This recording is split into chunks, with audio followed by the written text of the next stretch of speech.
Heaven Official's Blessing. Chapter 103. Audio source: WuXiaWorldAudiobook.com.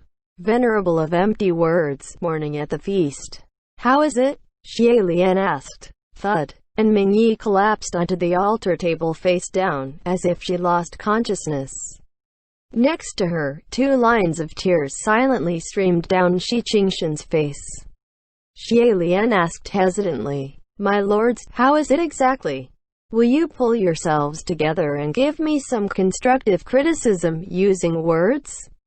Shi Qingshan snapped out of it, wiped a face full of tears and clutched Xie Lian's hands, pressing down with force, and said unintelligibly, "Your Highness." Xie Lian reversed the hold and clutched his hands back. "What?" Shi Qingshan was tongue-tied, unable to speak, and a moment later, he sobbed as he pushed Mingyi. "Mingshang, Mingshang, Mingshang, what's wrong? Pull yourself together, wake up." Mingyi laid on the table, unmoving. Shi Qingshan could never stand anyone ignoring him, and push became shove until finally he was strangling the other, shaking with force. Xie Lian couldn't watch anymore and suggested anxiously, "Lord Windmaster, why don't you put down the broom? We can talk things out." Shi Qingshan was strangling that broom and whipped his head around, shouting, "Huh? Your Highness, what did you say? I can't hear you." Feeling a little helpless, Xie Lian yelled into his ear, "Lord Windmaster, the thing in your hands is not Lord Earthmaster. Lord Earthmaster is here." Here. Just then, Mingyi whipped up. He actually returned to his male form in a flash, his face dark like steel, and he proclaimed scornfully, "I have evil in the heart now. Please exorcise it for me." "A spoonful of stew can produce evil in the heart?" Xie Lian was shocked to the core. He mumbled, "That can't be possible." Shi Qingshan, however, was pointing at Mingyi, his eyes round and bulging. "Hold it, you! What evil are you to dare show your petty tricks before this Wind Master? Where's Ming Shang? Quick, I'll shield you. Let's take it down together." And with the broom in one hand, the other flung out the Wind Master fan. If that fan was to attack, then the entire rooftop would be blown away for sure. Xie Lian hastily rushed up to hold him down. Don't. My lords, please, will you both snap out of it? Qirong was slamming his fists on the ground, laughing outside, yelling, "Y'all deserved it. Fucking officials. Go die on Ascend. This is fucking great. I feel so much better." The 2 officials inside were falling all over themselves, groaning non-stop. Cheng leaned against the wall with his arms crossed, and Xie Lian looked at him, then looked at the Wind Master and Earth Master clutching their heads, buckling on the ground, and whispered, "Is it maybe because I didn't add enough water after all? Why would their reactions be stronger than Qirong's?" Cheng raised his brows. "I think it's fine. It's probably a problem with their taste buds. It happens." Xie Lian, however, had never thought about what Qirong typically ate, and what heavenly officials usually ate. Comparing the two, heavenly officials were much more sensitive and emotionally delicate, so that was probably why their reactions were much stronger. Of course, he also didn't think about whether if anything had been added after that pot had passed through Cheng's hands. Feeling both depressed and guilty, Xie Lian fed 7 to 8 bowls of water each to Shi Qingshan and Mingyi before the 2 slowly came to. Although their faces were green like Qirong and their eyes dead, at least they were conscious, their speech returning. The only small problem was the unstoppable tears streaming down Shi Qingshan's face, and when he spoke he'd accidentally bite his tongue at times. Other than that, there weren't any real issues. After all that ruckus, 2 hours later the 4 finally sat down orderly around the altar table. Mingyi still had his face down on the altar, still as a corpse. Xie Lian righted his expression and inquired solemnly, "Lord Windmaster, you said there was something important you wanted my help with earlier.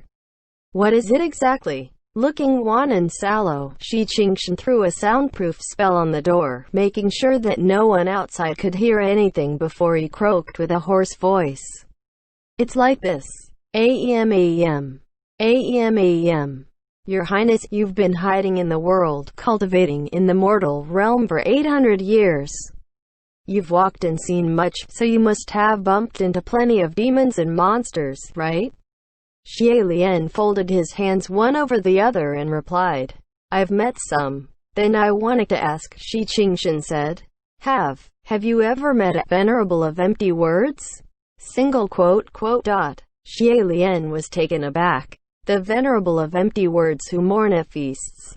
Shi Qingshan lowered his voice and replied ominously, "That's right." Suddenly, Xie Lian felt a wave of hair-raising, cold breeze blowing up his spine, swishing.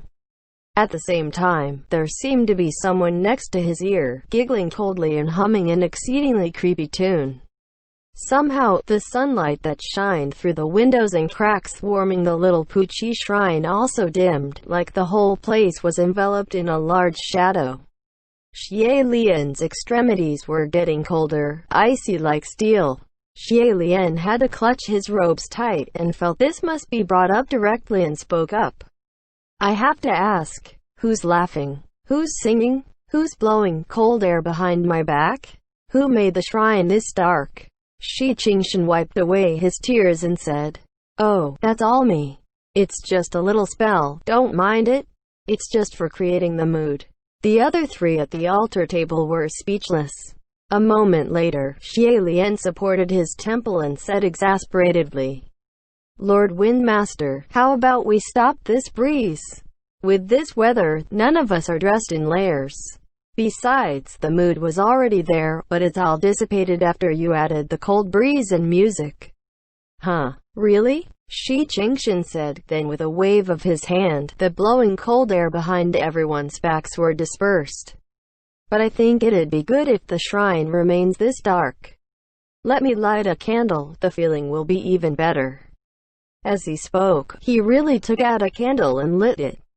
In the flickering candlelight illuminated the two snow-white faces and two other pale greenish faces. The mood was actually quite strong, the haunting atmosphere exceptional, and perhaps even the Qirong who was outside would howl and scream in fright of ghosts. The other three didn't want to say anything anymore. Hua Cheng leaned back and Ming Yi remained as a corpse. Xie Lian rubbed his forehead and said, "Let's continue. Where were we? The venerable of empty words? Why didn't you just say the Jinx monster?" "Calling it the venerable of empty words, it took me a minute to realize what you were talking about. The venerable of empty words." Although given the title, venerable, people only addressed it as a venerable for show, giving it some face, afraid that if its name was too unseemly and it found out, it'd come after you. In truth, everyone wished they could curse it as the foul-mouthed venerable, the Jinx monster, and the worse it sounded the better. However, it really was abominable to the extreme. That's right. Typical demons and monsters were at most scary, but this one was abominable. This was because if someone should be happy, in their moment of joy it would appear and dunk a bucket of cold water over their heads, a real killjoy. Think for a moment. At the reception of a pair of newlyweds, something of this sort appeared, ate up the feast, then suddenly claim, "It won't take long for the two of you to break up." Or in another case, if an old master of a household was promoted, it would also suddenly appear and cry in the midst of congratulations, "You're going to get cuffed and go to jail in a few years." If it should attach itself to someone, it would become like the shadows and firmly wrap itself onto that person, endlessly cursing for the opposite whenever a joyous occasion should occur. Truly abominable. Especially those who feared ominous signs. If they ran into that thing, they'd die from distress. No one wanted something of the sort to attach itself to themselves, but if they bump into it, they could only accept their fate, because even until now no one knew just how it picked its prey. It seemed Shi Qingshan was quite fearful of that creature, but Xie Lian didn't think it a big deal. "Don't worry. It's nothing to be scared of." To say it correctly, that creature was more likely to be scared of him. Shi Qingshan became energetic. So your highness has met one? Is there any way to exterminate that thing completely? Humming for a moment, Xie Lian replied. I did bump into too many years ago, but they've never shown themselves again, so I don't know if they were completely exterminated. But by my experience, it's not that difficult dealing with them. Shi Qingshan was overjoyed. Two? You managed to deal with two? I've really come to the right place. So what happened? Thus Xie Lian began his tale. The first one was like this. Many years ago, Xie Lian passed through a small town, and there was a wealthy merchant sending his daughter off to the capital to study. Because of how outstanding his daughter was, he made a big show of publicly commending her, a joyous occasion. Who knew it from joy brewed tragedy, and at the send-off feast, there was suddenly a voice that belted. Your daughter's carriage will overturn on the road and she will die crashing down the valley. That wealthy merchant jumped to his feet in rage on the spot and was going to catch the one who said those words, but that person ducked under the table right after and disappeared into thin air.